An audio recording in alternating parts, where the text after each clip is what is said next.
नमस्कार मित्रांनो.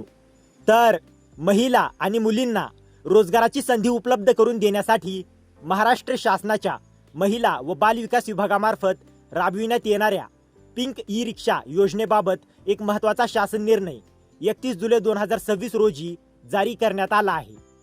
तर या नवीन GR मध्ये पिंक ई रिक्षा योजनेमध्ये काही महत्त्वाचे बदल करण्यात आले आहेत. तर सर्वात महत्त्वाचा बदल म्हणजे ई रिक्षा खरेदीसाठी शासनाचे अनुदान आता 20% ऐवजी थेट 40% करण्यात आले आहे. म्हणजेच या योजनेचा लाभ घेऊ इच्छिणाऱ्या महिलांसाठी ही अत्यंत महत्त्वाची माहिती आहे. चला तर मग या GR मध्ये नेमके काय बदल करण्यात आले आहेत, कोणाला याचा फायदा होणार आहे आणि आधीच पिंक ई रिक्षा मिळालेल्या लाभार्थ्यांसाठी काय निर्णय घेण्यात आला आहे हे या व्हिडिओमध्ये सविस्तर समजून घेऊया. तर पिंक ई रिक्षा योजना नेमकी कशासाठी? तर महिला आणि मुलींना रोजगाराच्या अधिक संधी उपलब्ध करून देणे, त्यांचे आर्थिक व सामाजिक पुनर्वसन करणे, महिलांना स्वावलंबी आणि आत्मनिर्भर बनवणे, तसेच महिला सक्षमीकरणाला चालना देणे हा या योजनेचा उद्देश आहे. यासोबतच महिलांना सुरक्षित प्रवासाची सुविधा उपलब्ध करून देण्याच्या उद्देशाने ही योजना राबविण्यात येत आहे. राज्यातील रोजगाराच्या अधिक संधी असलेल्या 8 जिल्ह्यांतील प्रमुख शहरांमध्ये इच्छुक महिलांना ई रिक्षा खरेदी करण्यासाठी आर्थिक सहाय्य आणि इतर सुविधा उपलब्ध करून देण्याची तरतूद करण्यात आली आहे. तर सर्वात मोठा बदल तर 40% शासन अनुदान. तर मित्रांनो, या GR मधील सर्वात महत्त्वाची बाब म्हणजे यापूर्वी पिंक ई रिक्षा योजनेअंतर्गत ई रिक्षाच्या किमतीच्या 20% शासन अनुदान देण्यात येत होते. आता हे शासन अनुदान वाढवून ई रिक्षाच्या किमतीच्या 40% इतके करण्यात आले आहे. म्हणजेच शासनाकडून देण्यात येणारा आर्थिक सहभाग दुप्पट करण्यात आला आहे. तर उर्वरित 60% रक्कम कोण देणार? तर आता प्रश्न असा आहे की शासन 40% अनुदान देणार असेल तर उर्वरित 60% रक्कम कोणाची असेल? तर GR नुसार ई रिक्षाच्या किमतीच्या 60% आर्थिक भार लाभार्थी महिलेचा राहणार आहे. यामध्ये किमान 10% रक्कम लाभार्थीचे स्वतःचे स्वभांडवल असणे आवश्यक आहे. उर्वरित रक्कम लाभार्थ्याला पुढील माध्यमातून उपलब्ध करून घेता येऊ शकते. तर ई रिक्षा पुरवठादार कंपनीकडून बिनव्याजी पार्शल डिफर्ड पेमेंट फॅसिलिटी, नागरी सहकारी बँक, जिल्हा मध्यवर्ती सहकारी बँक, राष्ट्रीयकृत बँक किंवा शासनाने अनुमती दिलेल्या खाजगी बँकेकडून कर्जाच्या स्वरूपात ही तरतूद GR मध्ये स्पष्ट करण्यात आली आहे. तर आधीच ई रिक्षा मिळालेल्या महिलांसाठी ही मोठी बातमी. तर मित्रांनो, या GR मधील आणखी एक महत्त्वाची बाब म्हणजे ज्या लाभार्थ्यांना यापूर्वीच पिंक ई रिक्षा वाटप करण्यात आली आहे अशा लाभार्थ्यांनाही या वाढीव अनुदानाचा लाभ देण्यास शासनाने मान्यता दिली आहे. यापूर्वी त्यांना 20% शासन अनुदान मंजूर होते. आता त्यांना 40% शासन अनुदान देण्यात येणार आहे.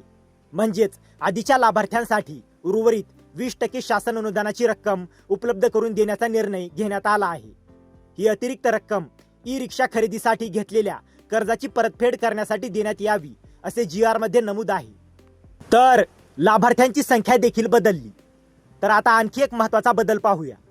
यापूर्वी राज्यातील 8 जिल्ह्यांतील प्रमुख शहरांसाठी 10,000 लाभार्थी संख्या निश्चित करण्यात आली होती. आता ही संख्या कमी करून 5,000 लाभार्थी करण्यात आली आहे. म्हणजे सुधारित योजनेनुसार 8 जिल्ह्यांतील प्रमुख शहरांसाठी एकूण 5,000 लाभार्थी संख्या निश्चित करण्यात आली आहे. तर अनुदान कोणामार्फत दिले जाणार? तर या योजनेअंतर्गत लाभार्थ्यांना देण्यात येणाऱ्या अनुदानाचे वाटप आयुक्त महिला व बाल विकास पुणे यांच्या कार्यालयामार्फत करण्यात येणार आहे. त्यामुळे योजनेच्या अनुदानाबाबतची अधिकृत प्रक्रिया संबंधित विभागाच्या माध्यमातून केली जाणार आहे. नंतर महत्त्वाची सूचना.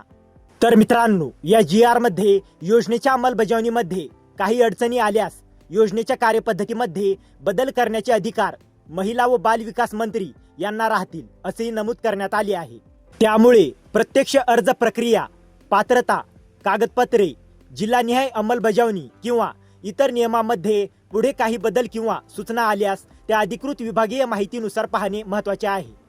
तर मित्रांनो, या संपूर्ण शासन निर्णयातील महत्त्वाचे मुद्दे एकदा पुन्हा पाहूया.